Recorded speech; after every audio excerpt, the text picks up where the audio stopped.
รที่มากินเงินที่ตลาดเกาหลีนะต้องมีเหล้าในขี้เที่ยวเนี่ยดอก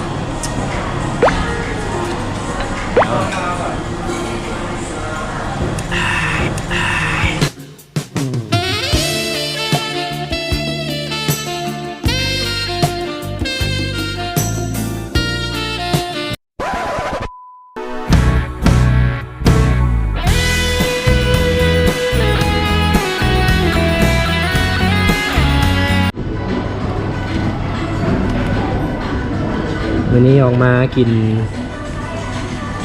ซินดากับเซียวโน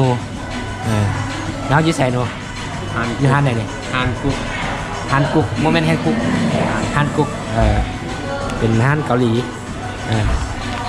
มา2 คนอันนี้เราที่สั่งไปแล้วมีอะไรบ้างก็สั่งไปมีเนื้อหนึ่งกับเนื้อหนึ่งหมู3 สั้นอันนี้ก็สันคอเนี่ยละ60 บาทแต่ว่าจะสั่งชิ้นหัวแพงกูพี่ใส่ชิ้นหัวแต่ละโอ้โหแม่งทบเครื่องเลยบอกราคาสูงไม่ต้องว่าแพงไงราคาสูงเสียดีกีเท่าก็ได้เลยแต่เนี่ยสั่งไปแล้วมีอันนี้หมู3 สั้น 2หมู3 สั้น 2แล้วก็อันนี้เนี่ยขั่วหมูมาแล้วก็สร้างเหล้าอย่างสาเกลองเบิ่งกิมจิผมเคยกินอย่างเดียวสาเกนะเนี่ยเราพวกนี้ตัวมากพีทน่าจะเป็นตัวใดวะประมาณเนี่ยตัวนี้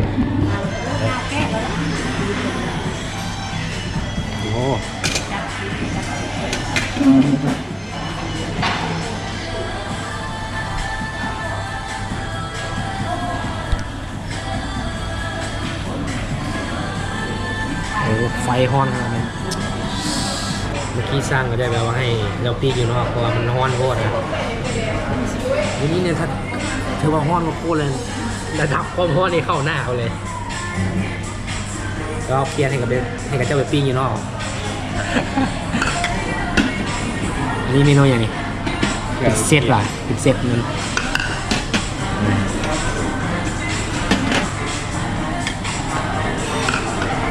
วันนี้ปาโนจะเต็มเลี้ยงก่อนได้ตอนหน้ากล้องนี่ได้แล้วหลังไม้นี่อาหารกันเรื่องที่เลี้ยงกัน70-30นี่หว่าเราสั่งมาเจ้าก็กาย300,000แล้ว70-30ไปกาย300,000ทำบุกกายแล้วมึงจ่ายเอาไหมกูไปเวียนเลยไปสิดินี่เราสาเกะไม่โฆษณาหรอกเบลอีกบุขึ้นมาสิแอปเบลขนาดนี้เอายินหรือไม่รู้เป็นยินแล้วแต่โอชิแล้วกูที่ใส่วินิน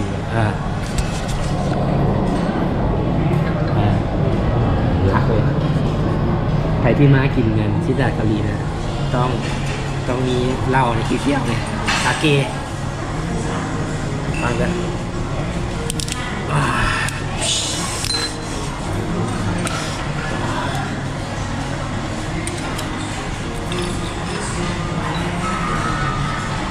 โถ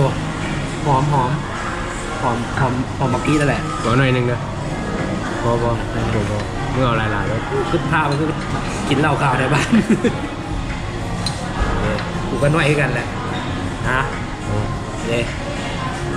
ดอกเอาน้ำย่อยกันกินน้ำย่อยกัน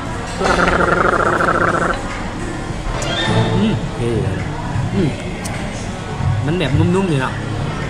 มันดังมันนุ่มนี่เลยคือว่ามอนคอดิหลายๆรสวันนี้ลองกินหลายๆบ้างเมาแล้วเอากลุ่มไว้เลยเอากับมึงก็เบิดมาให้ไหมครับมึงก็กินด้วยเอาได้เอากับเบิดนะกินรอท่าอาหารมากินแบบเบิดเดียวนะเบิดเดียว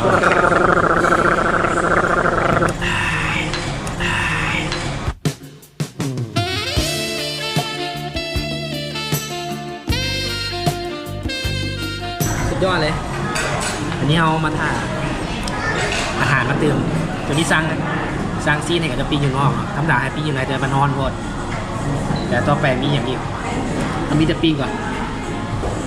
ก็สั่งอีกก่อน สร้างอันน่ะเก่งกิมจิ อันนี้มันเซตที่เขาสั่งมาเป็นพวกติดดาบมีคิมจิมีอย่างน่าจะเจียวซุกี้เลยมีแต่ตัวเมนประเภทยำโอ้ตายไหมต้องมีไทยไหม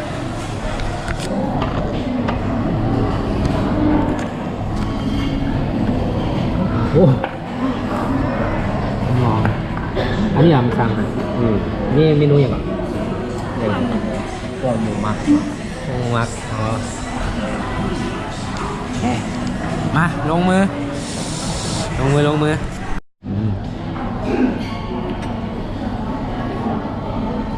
เน้นเลยคำนี้เน้นเลย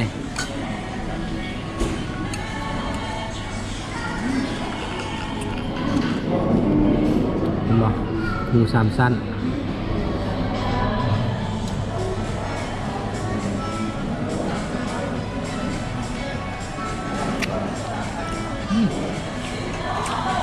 ตัดบล็อกนี่นั่นอันลงเนี่ย เดตอนนี้หมูสั่งกับปิ้งมีงอกมาแล้วเรื่องวิธีการกินเนาะขอให้พันเอาเลย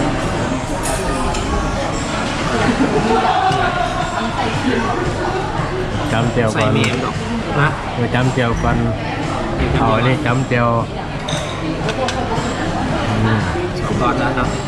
ไก่ที่ถึงไก่ที่บอก ไก่ ซูมเข้าใกล้ๆมาเลย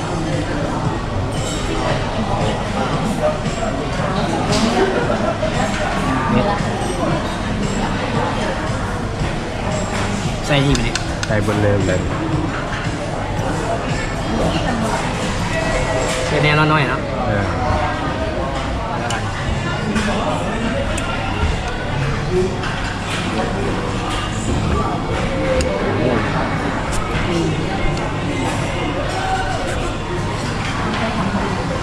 ไม่หล่อเลย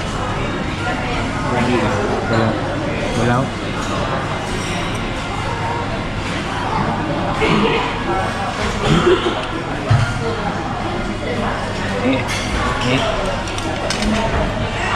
พักก็จะเป็นในที่เหลือ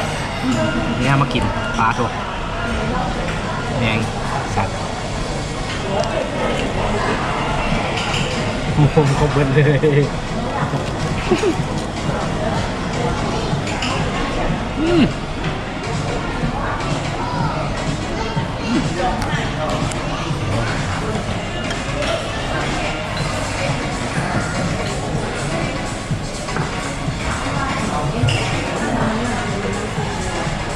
ตัวคำใหญ่คุณอ่ะ ใช่หลายเนาะ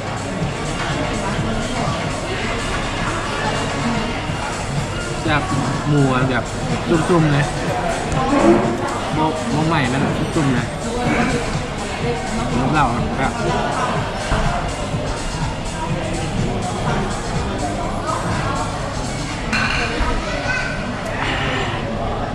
ยอดถ่ายสปีดคลิปเลยโอเคเนาะคลิปนี้กับมีได้ซ้ำนี่แหละแต่ว่าเรื่องคลิปหน้าเนาะคลิปนี้กับอิ่มไปอิ่มนึงสหายหนูกับกายเปิดวันนี้ก็ขอบใจหลายๆเนาะดีสนับสนุนนะโอเคเจอกันคลิปหน้าบ๊ายบาย